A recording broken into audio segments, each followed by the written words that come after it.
Hi, everybody. It's me again from the Iris Field with more musings. This time I want to try and cover off some information that I've been promising to share with you, which is regarding the end time prophecies. And also, I want to share with you a really interesting nativity scene, given the proximity of time to the to Christmas. So I'm hoping you're going to enjoy this painting, which I will go into some detail later.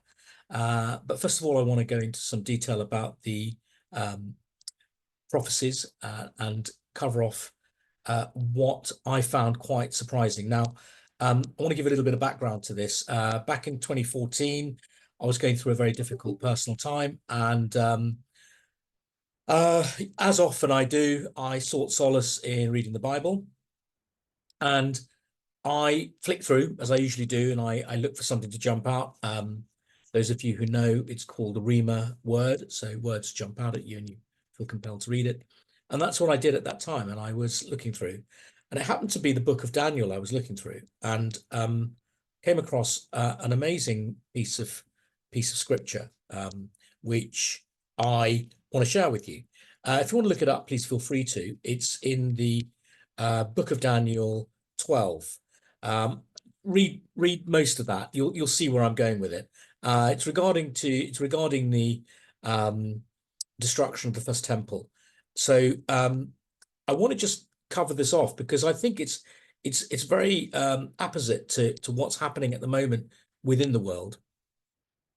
You know, we're currently facing, as we all know, this tyrannical regime in many countries who've been put together and placed there by a nefarious group of individuals, the wealthy elites, and we're struggling, as we all know, to deal with a corrupt, pathologically lying, psychopathic, narcissistic government, which we currently have in Britain. We also have it across the world. So we're facing some very difficult times, and the more people I speak to, the more I realize that something is desperately wrong. We've never had a global compact with these powers as we have right now, the way that they are so in lockstep, as it were, and able to control many nations of the world to their will. And you know, this has never happened before on this scale. So if there was ever an end times, I believe this is. I don't believe this is the end of the world, but I do believe it is the end times. So we're coming to the end of a period of time, and I'm hoping that the next period that we start is going to be significantly better than what we're going through at the moment. I'm sure it is. In fact, the conversations I'm having with people, shopkeepers, people I bump into in the street, I always try and bring up a little bit of a political dialogue, and I'm amazed that every single person I've spoken to is calling for the R word, and has said they're fed up. This is it. They want to move. And I really believe that the significant movable middle who during the pandemic and the lockdowns were buying into the rhetoric and agreeing with the agenda are now questioning it. They're realizing, you know, with all the information that's coming out, that there is something not quite right in the world. So with this in mind, I just want to go back to the fact that I found this in 2014, 2015. When I read it and did the calculations, which I'm going to go through with you at the moment, I was really excited. When I say excited, I was concerned, but obviously I was amazed that this timeline was occurring within my lifetime, within 10 years of 10 years, 15 years roughly, of when I saw this event in the Bible. So as you can imagine, I got quite excited. I went out to try and find someone I could speak to. I was hoping I'd bump into somebody. I went for a coffee and I bumped into a friend of mine called Patrick. I call him Patrick the eschatologist. Eschatology is the study of the end times. And he's pretty good in regard to that. He's been studying it for quite a while. So I thought, here's the perfect person. Mentioned to him the Daniel prophecies in the book, and he said he agreed with me, and he said, yeah, I've got the same date as you. So I was blown away because he'd done the same calculation. I think there was a discrepancy of a few years, but you know, it was enough for it to land in the time period that we're looking at.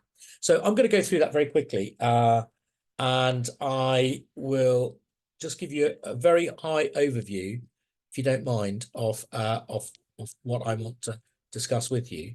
So I'm not going to get into too much detail. If you want more detail, please feel free to read it.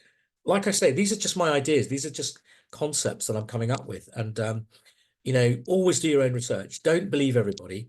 If you do, then you'll end up getting into trouble, as many people have done, as we know.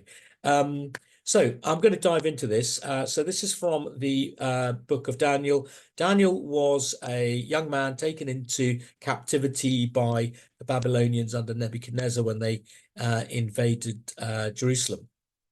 And he was taken away. He was a very gifted individual, and he found favor with Nebuchadnezzar and ended up, I think, being one of his satraps. You can look what a satrap is, but I think it's like an advisor or a highly respected person. So this happened, I think, in 800 BC, so significantly long time ago. And he had many prophecies and he saw things in the future. He was well known within the court for his visions and his dreams. So Daniel is not someone to, you know, forget about lightly. He's an important person in the Bible. Many of you remember Daniel was in the lion's den. You know, as a child, if you ever read Bible stories. So I want to jump into this. And so this is what it says. It says, "And from the time that the daily sacrifice shall be taken away, and the abomination that maketh desolation set up, that shall be 1,290 days. Blessed is he that waiteth and cometh to the 1,335 days.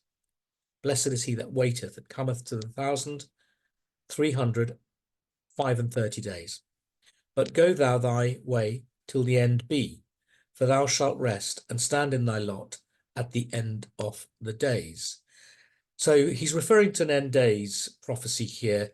Blessed is he that waiteth. So if you wait, I think what it means is if you're at that time and you get through it, you're blessed. I hope so. So this is a little bit like I use the rifle analogy. If I'm shooting a target, I need my eye, the sight, and the target. And so that's one of the things I need. Sorry, apologies. As always, get disturbed by my phone, I'll turn that off. Right. So let me go back to that. So target, you have a rifle, eye, sight, the actual target that you're aiming for. Here we have a date, the eye. There's a timeline which takes you to the sight. And if you get that timeline right, then the next target will be the target date. So here we have we start off with the time of the daily sacrifice being taken away. So we need to find when that happens, and then we need to find whether that fits in with what happens next, which is the timeline to the desolation that causes, sorry, the abomination that causes desolation. So if we get those two in line, the time correct, then the final line of 1,335 days should take us to the date where we will be blessed if we come to the end of that, maybe the end times. So what have we got in that time frame? So we know roughly that the sacrifice, the daily sacrifice, now this is all happening around Temple Mount. This is the Holy of Holies, a very important place for the people of the faith, of the Jewish faith, the ancient Jewish faith. I'm not talking about modern Judaism, which, as we know, is questionable. But I'm talking about, you know, the ancient Jewish people from which the Old Testament was taken.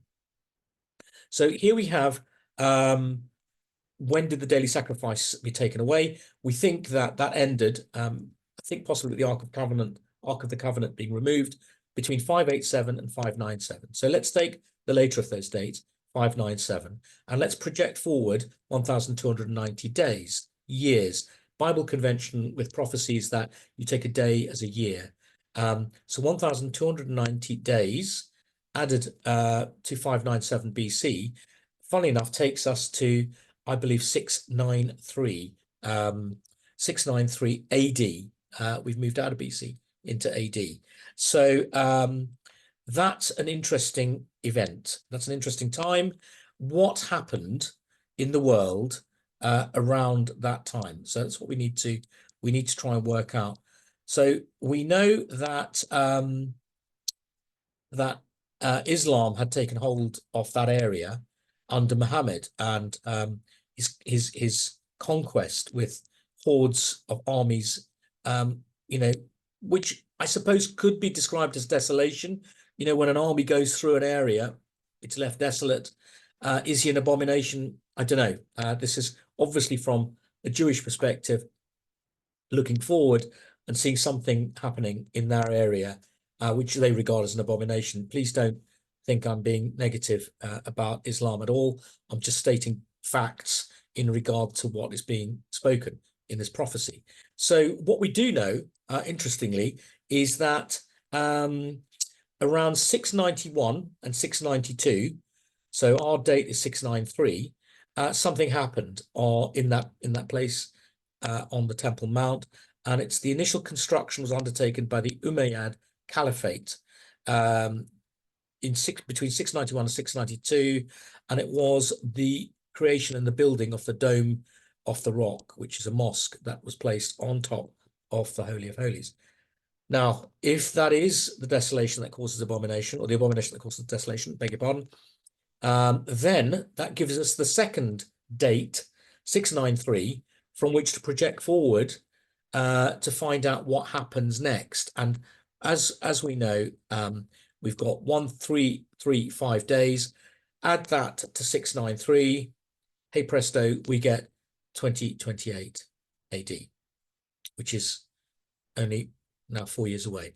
So remember I said there were two dates. There were 687 and 697. If we took the earlier of those dates, then we land in 2018, 2019. We all know what happened then. So it's interesting. This is something one needs to take into account.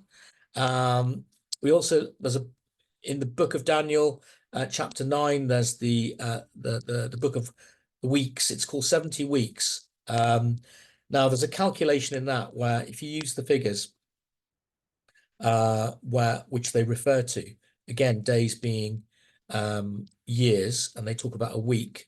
So a week being 7 days, 7 years, and it's basically saying it comes up with the figure of 4833 years, and it says that's when it's 483 years between the time of the temple being set up and the passing of the Messiah. And funnily enough, that period takes us to 28 AD. We know that Jesus lived for about 30 years, and that he would have been born around 0 BC, which is when the historians have determined that happened. So 28 AD is close enough to 30. There's a 2-year wiggle of when he was crucified. So what it's saying, though, in that is it says, know therefore and understand that from the going forth of the commandment to restore and to build Jerusalem unto the Messiah, the Prince, shall be 7 weeks and 62 weeks. The street shall be built again, and the wall even in troublous times. And after 62 weeks shall Messiah be cut off. So it's saying that the Messiah dies after that period, 2028. Now, what's interesting is that if Jesus died in 2028, and they believe that Jesus will return in 2,000 years, add 2,000 years to 28, and you get to 2028. So it's all a bit coincidental, and it's quite interesting. It's quite fun. Maybe it's going to happen. Maybe it's not going to happen. But I'm just trying to, use these numbers and figures. It's unusual that they've got these figures. You can do the research yourself. Please feel free to disagree and come up with something else. I'll be really happy to hear what you have to say. I'm not saying I'm absolutely infallible in this. And finally, I want to speak to you about the 4 horsemen of the apocalypse. There's the white horse, there's a red horse, black horse, and pale horse. What do they mean? We know that the white horse refers to a pandemic. It's a poison. Something happens. There's in the old days plague. It represented plague. And you could say that there was a plague of some sorts. I think it's a plague of lies and deception, if anything. But a plague occurred in 2019. Now, the white horse is the image of the white horse is of a rider carrying a bow. And interestingly enough, the word bow in Greek is toxon. So there's something toxic about the presence of the white horse. Just out of interest, I don't know if you know, but the word pharmakia in Greek is dark magic. Interesting that, isn't it? We then come to the black horse, which represents famine, which is worrying. And the, sorry, beg your pardon, it comes to the red horse, which is war. So it's a white horse, red horse, black horse, and the pale horse. So the red horse represents war. And right now, Russia is at war with Ukraine. There is a major conflict brewing in Gaza. Are we going to see war? In the book of Revelation, it refers to the end times, and it says there will be wars and rumors of wars. That seems to be happening now. The black horse is a little bit worrying. It's talking about starvation and yeah, starvation, a lack of food, lack of resources, a famine. So are we heading towards the period of the black horse? Food shortages, famine, and then the result of that is the white horse, which is death. So it's not very, it doesn't paint a pretty picture, but we all knew that if the end times were going to come, it was going to be challenging. Blessed are those that survive it, I guess. So I don't really want to dwell over this anymore. I hope that's given you some idea of what the Daniel prophecies at least are speaking about, how uncannily, if you use those timelines, and if I've got the dates right, again, disagree with me, then it looks like something's going to happen very soon. Okay, I want to move to the other thing that I discussed, which is the image of the nativity. So I'm going to share the screen. I'm using a slightly different format, as you can see, because what I'd like to do is to share the screen and share this image with you. So I'm sure you're all aware of the nativity, you know, Mary and Joseph and the donkey coming to the stable. There's no room at the inn. They have to go and stay in the stable, and Jesus is born there. Star of Bethlehem, the shepherds, the angels, the three wise men. In fact, the Bible doesn't actually refer to how many wise men, but we've assumed three wise men because there are three gifts. Now, interestingly enough, in this depiction, there's something very odd in it. I'm gonna show that, and I think it's really pertinent to what's happening at the moment. I remember my kids doing the nativity. I loved it to bits. I loved seeing them do that little bits, you know, being a donkey, being Joseph, being Mary, being the angel, whatever it was. They took great joy in that. I'm hoping that these nativity plays are still continuing in this godless times, where schools are trying to bring and push homosexuality, etc., rather than you know, the love of Jesus Christ. So without further ado, I'm going to share the screen. Give me 2 ticks. I'm not very good at doing this, so you'll have to bear with me. Let me try and get this sorted out so that we can actually see what's going on. Right, here we are. So let me just make this a little bit more visual for you. Okay, you'll see where I'm going in a minute. Give me 2 ticks. And as if by magic, there we have it. Okay, I'm hoping you can see that. I'm up in the corner. So hopefully you're seeing now the beautiful painting by Hieronymus Bosch called The Adoration of the Magi. Now, this is taken from a painting which I think is currently at the Museo del Prado in Spain. I think it's in Madrid. I came across this at Petworth House, where there's an amazing amount of artwork. But unfortunately, the painting in Petworth House only covers the sort of central triptych, the central scene of this triptych. So it's good to see it in its glory. And I can see all the detail. I mean, he's amazing, Hieronymus Bosch. There's so much detail. You could spend years researching this painting. Here's the Star of Bethlehem. Here's a city in the background. This is meant to be the scene at Bethlehem. And here we have the stable with some characters around. I love this character, this lady, drying her clothes by a fire. Is that poverty? I don't know. And there's other things going on in the background. There's a battle about to start here. But anyway, the most important thing of this for us is this central point here. Now, what's funny is in the central part, it's not quite central, is it? So here is Our Lady with the baby Jesus, looking very alert, a little bit of artistic license, especially in medieval times. You'll notice the dress is very much medieval dress, and they sort of contemporized medieval dress for what people wore in those times, in the ancient times, 2,000 years, 1,500 years before that happened. So that was the way they saw things, and they dressed people in those contemporary costumes. And here we have Caspar, Melchior, and Balthazar. Caspar is giving a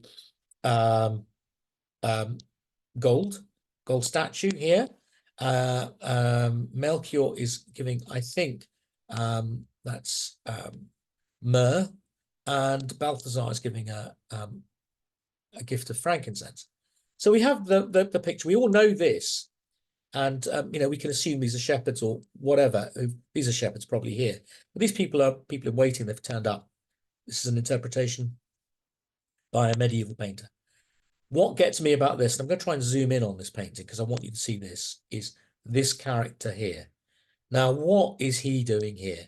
And whenever I've seen this painting, I'm struggling to understand. And I've asked many people, who is this? What is he doing here? He's in a state of undress. He looks debauched. He looks like he's red-faced. I can't quite work out what's happening there. He's with a strange bunch of individuals here. There's 1, 2, 3, 4, 5 individuals hiding in the background there.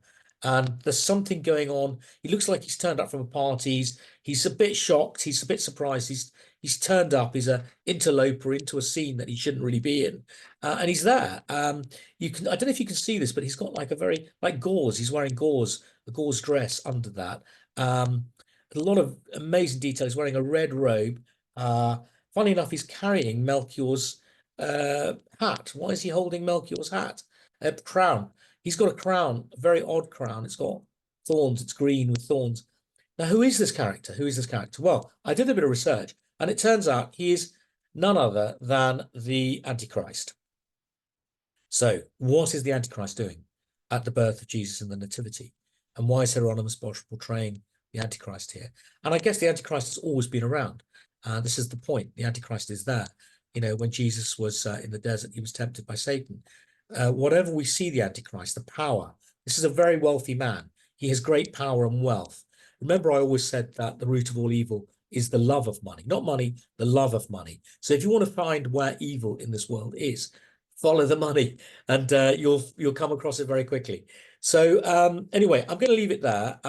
Here we are. I think it's quite pertinent that during these difficult times, we're presented with a nativity as we come up to Christmas, but it contains the Antichrist, like us right now in our lives.